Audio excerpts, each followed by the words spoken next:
संत ज्ञानेश्वर जी महाराष्ट्र के महान संत थे। नाम के अनुसार ही वे अत्यंत ज्ञानी थे। जब उनकी आयु 15 वर्ष की थी तब उन्होंने ज्ञानेश्वरी लिखी थी।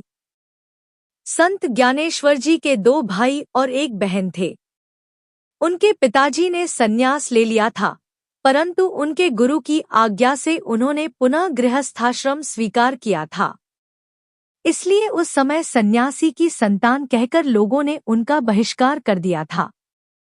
संत ज्ञानेश्वर जी के पिताजी अपने बच्चों का उपनयन करना चाहते थे, परंतु उनका उपनयन संस्कार करने से पुरोहितों ने मना कर दिया तथा उन्हें देहांत का प्रायश्चित लेने को कहा। संत ज्ञानेश्वर के पिता और माता ने जल समाधि ले ली थी। अब बांदी के पुरोहितों ने उन सभी को पैठण क्षेत्र जाकर शुद्धि पत्र लाने के लिए कहा तथा बोले कि शुद्धि पत्र लाने पर ही उनका उपनयन संस्कार हो पाएगा। संत ज्ञानेश्वर अपने भाई बहन के साथ शुद्धि पत्र लाने के लिए महाराष्ट्र के पैठण गांव पहुंचे। वहां वे एक ब्राह्मण के घर में निवास कर रहे थे। संत ज्ञानेश्वर जी जिस ब्राह्मण के घर में रहते थे, उस ब्राह्मण के पिता का श्राद्ध था। संत ज्ञानेश्वर जी और उनके भाई बहन उस ब्राह्मण के घर में रहने के कारण वहां के पुरोहितों ने उस ब्राह्मण का बहिष्कार कर दिया था। कोई भी पुरोहित उस ब्राह्मण के घर श्राद्ध करने के लिए नहीं जा रहा था। गांव के पुरोहित ब्राह्मणों ने भी श्राद्ध के भोजन को आने के लिए मना कर दिया था। वह ब्राह्मण चिंतित हो गया, क्योंकि पुरोहितों द्वारा श्राद्ध नहीं किया गया, पितरों अर्थात पूर्वजों को गति नहीं मिल पाएगी। पितरों के लिए कुछ करने का केवल यही समय रहता है, परंतु श्राद्ध नहीं किया तो वे दुखी हो जाएंगे।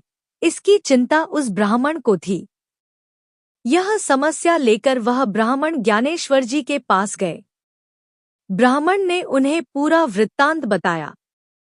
ब्राह्मण की समस्या सुनकर ज्ञानेश्वर जी बोले, आप चिंता न करें, मैं आपके पितरों को अर्थात पूर्वजों को ही यहाँ भोजन के लिए बुलाता हूँ। पुरोहितों ने श्राद्ध नहीं किया तो भी आपके पितर आकर भोजन करेंगे और यहाँ से तृप्त होकर लौटेंगे। आप केवल श्रद्धापूर्वक उनके लिए भोजन की सिद्धता करें। ब्राह्मण ने अत्यंत श्रद्धापूर्वक अपने पितरों के लिए भोजन की संपूर्ण सिद्धता की। ज्ञानेश्वर जी ने अपने योग सामर्थ्य से उस ब्राह्मण के सभी पितरों को बुलाया।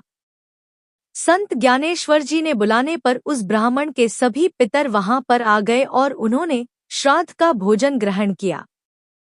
पितरों ने भोजन ग्रहण करने के बाद ज्ञानेश्वर जी ने सभी पितरों की ओर देखकर कहा, स्वस्थाने वासा।